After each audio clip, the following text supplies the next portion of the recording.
Jadi kita mengolah diri, mengolah hati, mengolah rasa, cuma bersaksi keberadaan daripada Allah. Karena apa? Tiada yang ada selain Allah.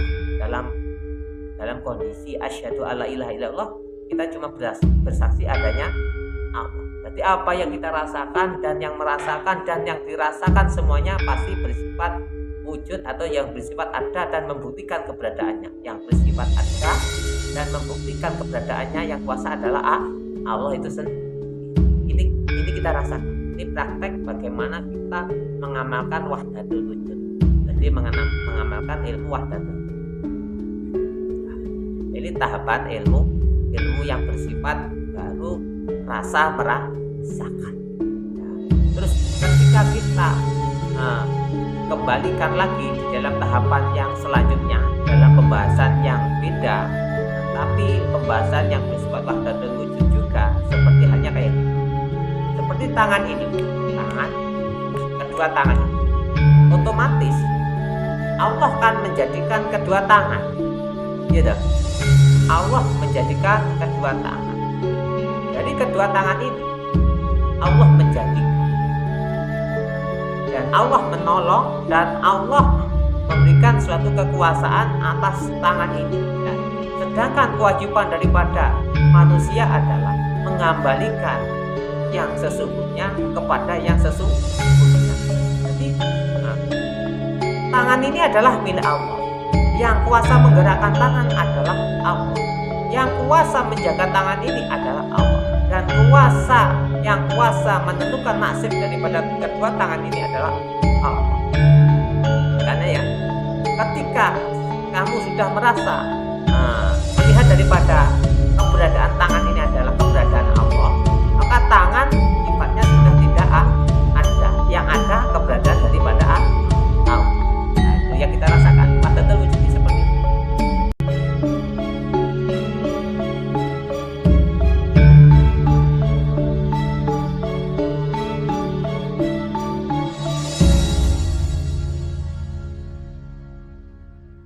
Assalamualaikum warahmatullahi wabarakatuh. Asyhadu alla ilaha illallah wa asyhadu anna Muhammadar Rasulullah. Al-Fatihah. A'udzubillahi minasyaitonir rajim.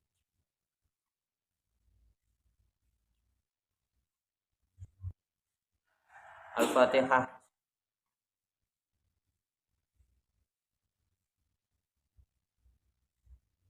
Al-Fatihah.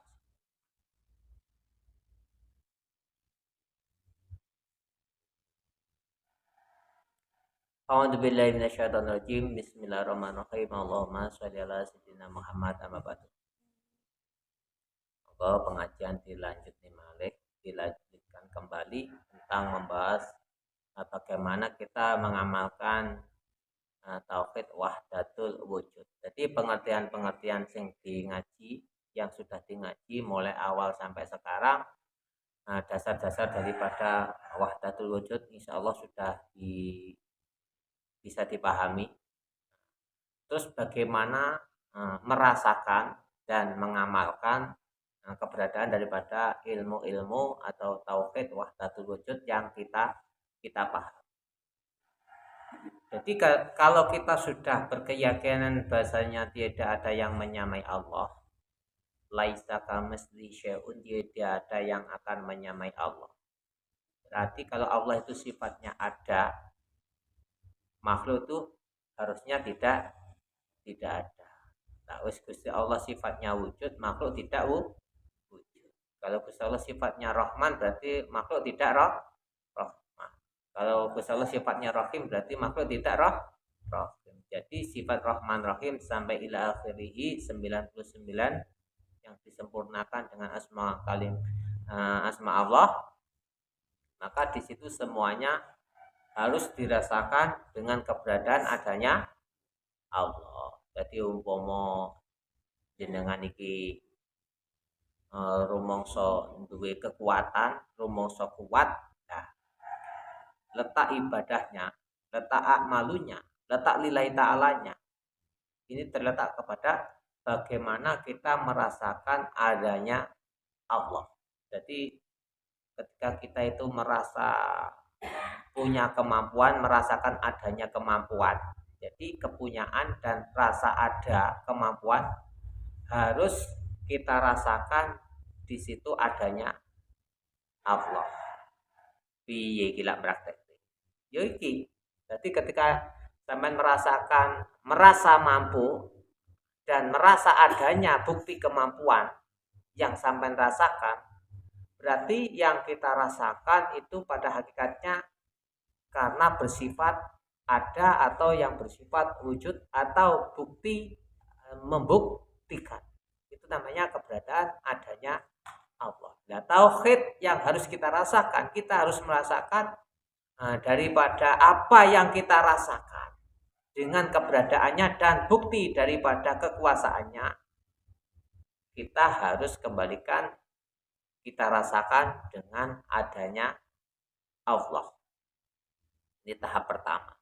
Jadi opo ae sing mbok rasakno sing nek kono kok bukti keberadaan atau bukti onone suatu bukti adanya yang diceritakan itu sesungguhnya bukti adanya kuasanya Allah. Lah kuasanya Allah, qadiri Allah itu sifat qadiri Allah, kuasanya Allah. Gusti Allah itu menguasai jagat raya, menguasai alam semesta itu dengan tanpa pertolongan keberadaan daripada makhluk, karena makhluk hukumnya tidak ada, yang ada cuma adanya Allah. Jadi Gusti Allah itu menguasai langit bumi serta isinya dengan zatnya Allah. Jadi apa yang kita rasakan tentang kekuatan atau merasa kuat atau merasa percaya dengan kekuatan, pada hakikatnya semuanya terletak pada satu wujud, yaitu zatnya Allah, yaitu bukti adanya Allah. Kayak gitu. Nah, letak akmalunya tentang akbudunya di mana? Bagaimana kita lillahi ta'ala merasakan keberadaan daripada adanya Allah. Itu yang namanya lillahi ta'ala. Jadi opo ae sing dirasakno, opo ae kang den rasakake, opo ae sing kenek dirasakne kabeh bersifat bukti dan membuktikan. Berarti yang kuasa membuktikan keberadaannya adalah yang ada, dan yang kuasa membuktikan keberadaan daripada yang ada pasti bersifat wujud atau ada, yaitu Allah. Itu tahap pertama, Bu. Kita mengamalkan wahdatul wujud itu kayak gitu. Kalau kemarin kita ngaji melihat tentang adanya wujud, pasti adanya Allah, karena kita kembalikan kepada Allah. Pada hakikatnya Allah menjadikan langit bumi serta isinya dengan ketidak ada sifat wujudnya, karena Allah menjadikan langit bumi serta isinya dengan menolongnya, dan sedangkan Allah menolong langit bumi serta isinya dengan wujudnya Allah. Jadi kalau kita melihat wujud alam semesta, pada hakikatnya itu adalah keberadaan daripada adanya atau wujudnya Allah. Jadi jangan salah dipaham, kita tidak menuhankan alam semesta ya. Alam semesta kita kembalikan kepada sifat aslinya, yaitu sifat yang tidak ada atau sifat yang tidak wujud. Karena kalau alam semesta ini ada dan wujud, berarti menyamai adanya Allah. Karena laisa kamisli syai'un, tiada yang menyamai Allah. Kalau kita sudah yakin Allah itu bersifat ada, maka kita harus yakin kalau kita ini diperadakan. Nah, keberadaannya kita ini, keberadaannya alam semesta yang diperadakan oleh Allah, itu akan selalu bergantung kepada adanya Allah. Jadi keberadaan yang tadinya ada terus memperadakan. Jadi Allah menjadikan makhluk. Nah, sama dengan Allah memperadakan makhluk. Lah Allah memperadakan makhluk dengan wujudnya Allah. Jadi tetap ketika kita kembalikan yang ada daripada keberadaan makhluk, pada hakikatnya karena keberadaan daripada Allah. Jadi pada hakikatnya wujud langit bumi serta isinya itu hakikatnya malikullah, wujudnya Allah, miliknya Allah. Ini hati-hati jangan sampai salah dipaham. Jadi kita ngaji melewati alam rasa. Jadi ketika kita merasa kuat dan merasa mampu dan merasa mempunyai suatu kekuatan, maka pada hakikatnya itulah keberadaan daripada wujud Allah, wujud daripada yang mempunyai asma Allah secara qadir, secara kuasa. Jadi tahap akmalu yang harus dilakukan seorang tauhid, seorang yang bertauhid adalah bagaimana apa yang kita rasakan dan apa yang merasakan daripada keberadaan yang diadakan ataupun yang mengadakan. Nah, kita kembalikan kepada satu wujud yang di situ mempunyai kuasa menjadikan sesuatu ada, yaitu Allah Subhanahu wa taala. Paham nggih, Bu? Jadi apa sing mbok rasakne kabeh iki pada hakikatnya kuasanya Allah. Nah, Allah itu menguasai langit bumi serta isinya dengan wujudnya Allah. Jadi itu baru tahapan asyhadu alla ilaha illallah yang bersifat ilmu rasa. Jadi seperti halnya kita melihat,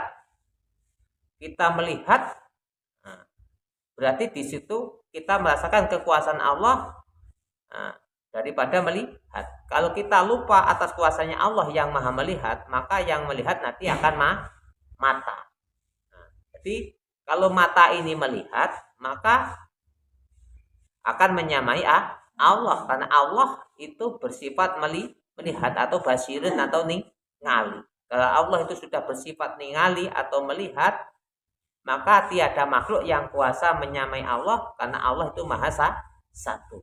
Jadi Allah menolong makhluknya melihat alam semesta dengan penglihatan Allah itu sendiri, dengan zatnya Allah yang namanya Al-Basiru.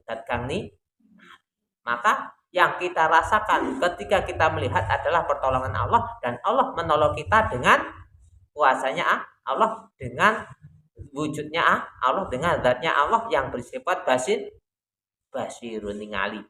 Nah, jadi kayak gitu. Jadi ketika kita melihat, proses daripada peristiwa melihat, rasa dan merasakan dan kekuasaan harus kita rasakan dengan kita kembalikan adanya Allah.